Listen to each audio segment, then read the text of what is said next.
Hello, good morning, friends. I am Siddiq, Assistant Professor in the Department of Economics, University of Kerala. Today, I am going to teach you a game which is called the Fair Farmer Self-Interested Students. This is in continuation of what we have learned earlier. That is on the ultimatum game, and in this game what we are going to talk about is actually the fair farmers as well as the self-interested students. So it is actually, from this title itself, it is an experimental model. So if you are a responder in the ultimatum game who cares only about your own payoff, you should accept any positive offer, because something, no matter how small, is always better than nothing. This I have already mentioned about in the last lecture. So therefore, in a world composed only of self-interested individual, the proposer would anticipate that the responder would accept any offer, and for that reason would offer the minimum possible amount, 1 cent or 2 cent or 1 rupee, whatever. So knowing it would be accepted. But does this prediction match the experimental data? So this is a question. So in the last lecture we said specifically that 60, if it is 166.7 rupees, then no matter whatever you offer, people will not accept it. So that result is basically from this particular experiment. So that is what is called, this is an experimental data based on a conclusion, and or the conclusion is based on the experimental data. No now as in the prisoner's dilemma, we don't see the outcome we would predict if people were entirely self-interested. That is, whatever you offer may not be accepted. That is, 1 cent offers get rejected. So to see how farmers in Kenya and students in US played this game, in the examples which has been given, then same kind of let me tell you that same kind of games being now conducted in India by many united researchers from across the world. So it doesn't mean that actually only the Kenya, US and all other kind of countries are basically doing all kinds of this research, but our own Abhijit Banerjee got Nobel Prize of doing the similar kind of exercise, in fact. So let's see what has actually been done here. The height of each, for example, this is for getting this data, you just log into this ID and then go to this figure 4.12, acceptable offer in the ultimatum game. That is the title of the thing. So if you see that, then there are two colors being painted, like farmers in Guinea in red and students in Emory University blue. So the height of each bar indicates the fraction of responders who were willing to accept the offer, indicated on the horizontal axis. Offers of more than half of the pie were acceptable to all of the subject in both countries, as you were expected. So that is the point. So in this case, if the amount is higher, then farmer will be accepted. But in the amount, if it is lower, then farmers have a high tendency of not accepting. So notice that the Kenyan farmers are very unwilling to accept low offers, so presumably regarding them as unfair, while the US students are much more willing to do so. For example, virtually all 90% of the farmers would say no to an offer of 1/5 of the pie. See, that is 80% of the money keeps by the proposer. So while 63% of the students would accept such a low offer. In that sense, people have a sentiments. More than half of the students would accept just 10% of the pie, but almost none of the farmers would do that. So this is actually the kind of experimental result, shows that people have a different behavior depending on whichever country they are in. So we haven't actually brought up the spatial differences so far in our discussion, but that do matter. In the last lecture, I was basically referring to this point while I was talking about cooperative games and all. So although the result indicates that the attitude differs towards what is fair and how important fairness is, nobody in the Kenya and the US experiments was willing to accept an offer of zero. So even though by rejecting it, they would also receive 0. So this is an exercise in that sense. And the full height of the bar, which is actually in the case, indicates the percentage of the Kenyan and American proposers who made the offer shown on the horizontal axis. For example, half of the farmers made proposal of 40% and the 10% offer an even split. So only 11% of the students made such generous offer in that sense. So in that sense, the farmers are more generous than students. That is what is the data says.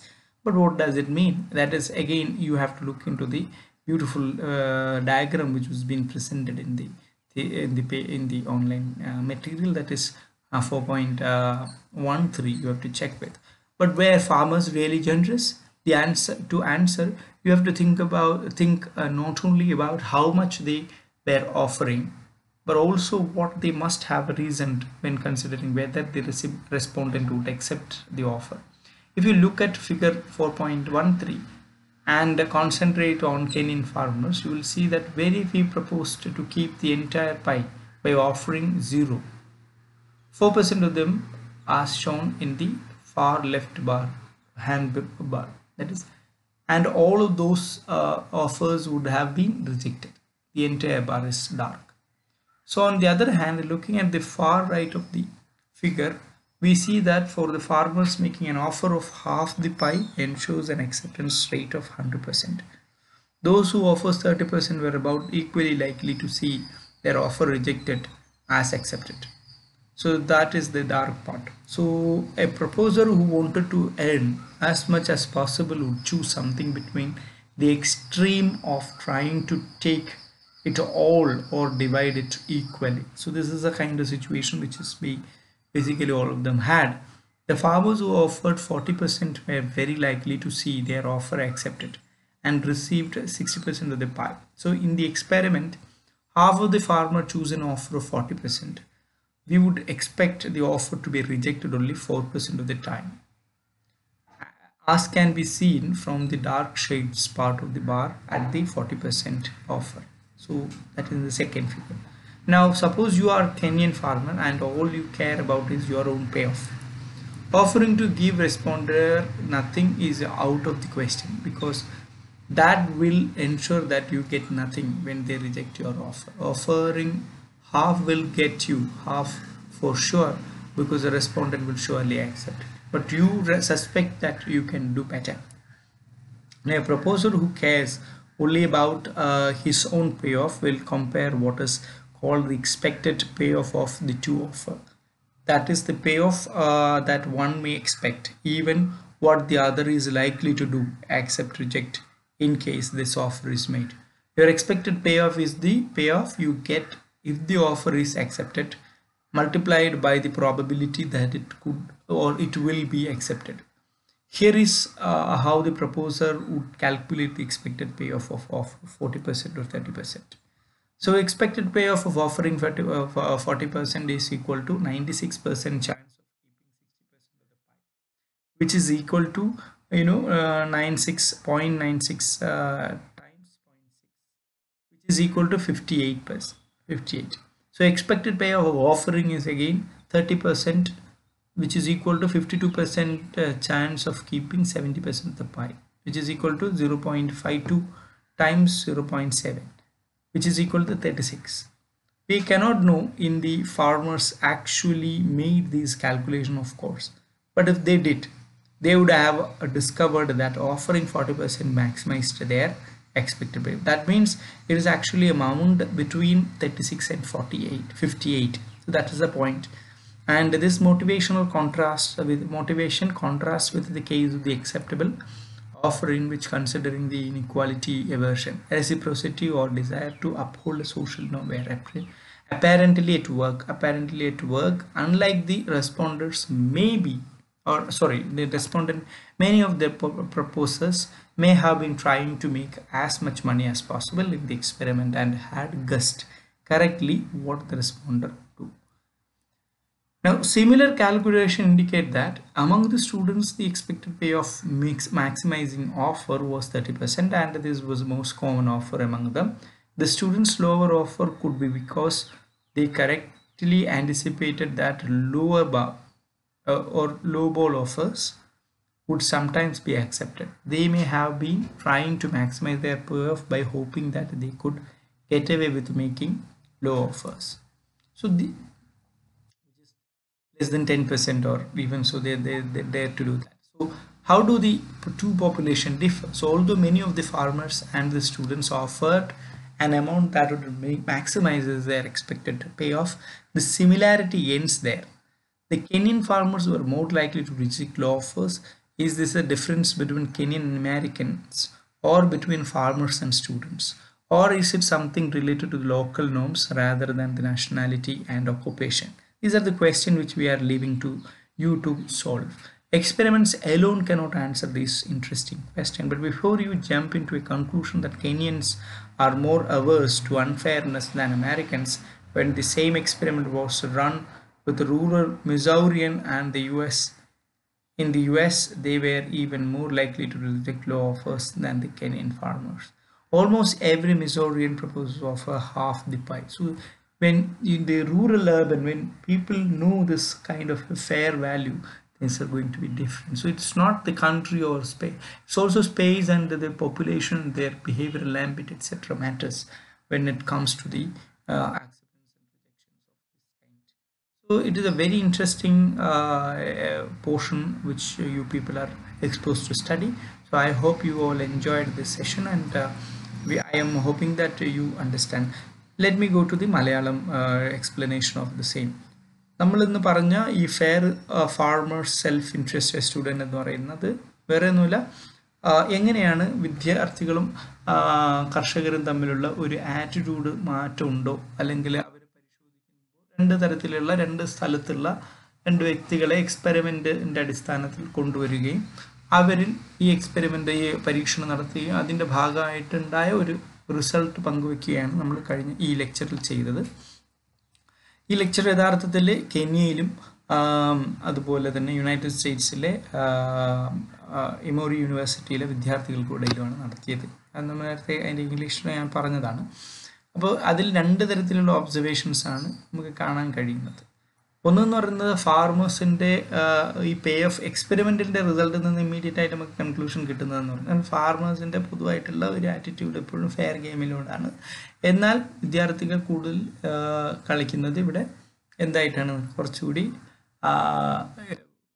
അവർക്ക് കൂടുതൽ utility കിട്ടുന്ന അല്ലെങ്കിൽ കാശ് one shot game ആയതുകൊണ്ട് തന്നെ പരമാവധി maximise ചെയ്യുന്ന തരത്തിലേക്കുള്ള ഒരു ബിഹേവിയറാണ് ഇവിടെ കാണാൻ കഴിയുന്നത്.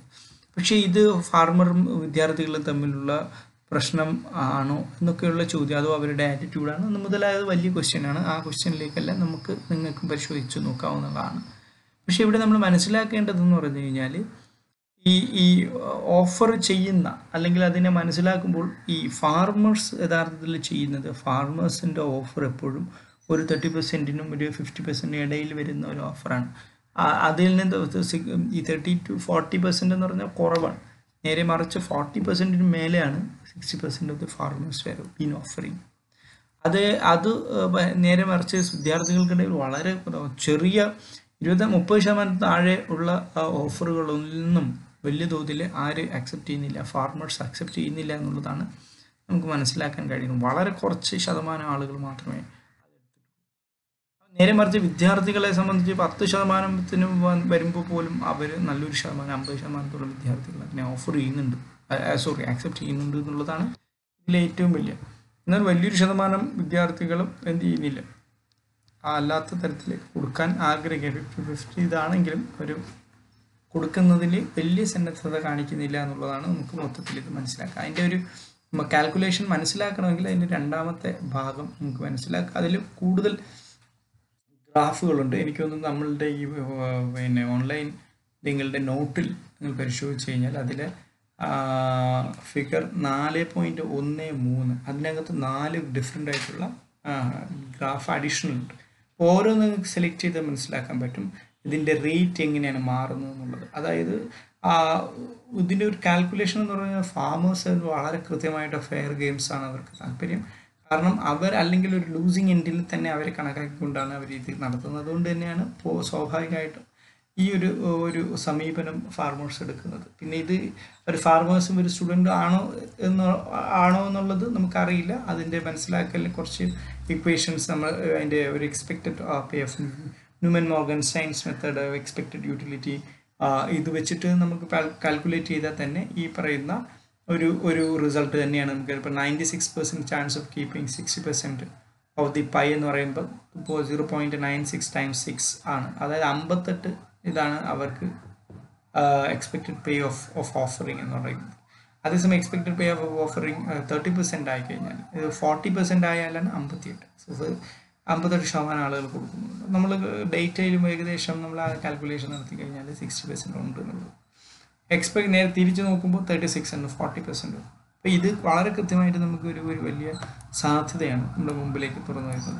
ഇവിടെ ഒരു ചോദ്യം ചോദിക്കാൻ, ഇതിപ്പോൾ ഫാർമർ ആയതുകൊണ്ടാണോ സംഭവിക്കുന്നത് എന്നുള്ളത്, അതോ കെന്യയിലെ ജനങ്ങളൊക്കെ വളരെ നല്ല ആളുകളാണോ, അമേരിക്കക്കാരൊക്കെ വളരെ മോശമാണോ എന്നുള്ളൊരു മനസ്ഥിതി നമുക്ക് ഇത് പരിശോധിക്കുന്നതിന് വേണ്ടി ഇവരൊരു മിസൗറിയിലെ ഒരു റൂറൽ ഗ്രാമത്തിലെ ഫാർമേഴ്സിനെ എടുത്ത് പരിശോധിച്ചു. അപ്പോൾ അവരുടെ ഡേറ്റ യഥാർത്ഥത്തിൽ കെന്യൻ ഫാർമേഴ്സുമായിട്ട് താരതമ്യപ്പെടുത്താവുന്നതാണ്. ഏകദേശം 50% ഓഫ് ഈ പറയുന്ന 50% ഓഫറിങ് എന്നുള്ള തരത്തിൽ, അല്ലെങ്കിൽ 50% ഓഫർ ചെയ്യുന്ന ഒരു മെൻറ്റാലിറ്റി തന്നെയാണ് മിസോറിയിലെ ഫാർമേഴ്സിൻ്റെ ഇടയിൽ ഉണ്ടായത്. അപ്പോൾ ലോകത്തിലെ ഈ പറയുന്ന ഒരു കാൽക്കുലേറ്റീവായിട്ടൊരു സാമൂഹികമായ മൂല്യം ഉണ്ട് എന്ന് കണക്കാക്കുന്ന ജനവിഭാഗങ്ങൾ പൊതുവായിട്ട് അത് ലോകത്തിൻ്റെ വിവിധ തലങ്ങളിലേക്ക് അവർ ഏകദേശം ഒരേപോലെയാണ് പെരുമാറുന്നതെന്ന് വേണമെങ്കിൽ നമുക്കൊരു പറയാമെങ്കിലും നമുക്കതൊരു സ്വീപ്പിംഗ് കൺക്ലൂഷനായിട്ട് നമുക്ക് പറയാൻ കഴിയില്ല. കൂടുതൽ പഠനങ്ങൾക്ക് വേണ്ടി ഈ വിഷയം നിങ്ങൾക്ക് എടുക്കാവുന്നതാണ് എന്ന് മാത്രം പറഞ്ഞുകൊണ്ട് ഇന്നത്തെ ലെക്ചർ അവസാനിപ്പിക്കട്ടെ. നിങ്ങളെല്ലാവർക്കും ഈ ലെക്ചർ ഇഷ്ടപ്പെട്ടു എന്ന് വിചാരിക്കുന്നു. നന്ദി, നമസ്കാരം.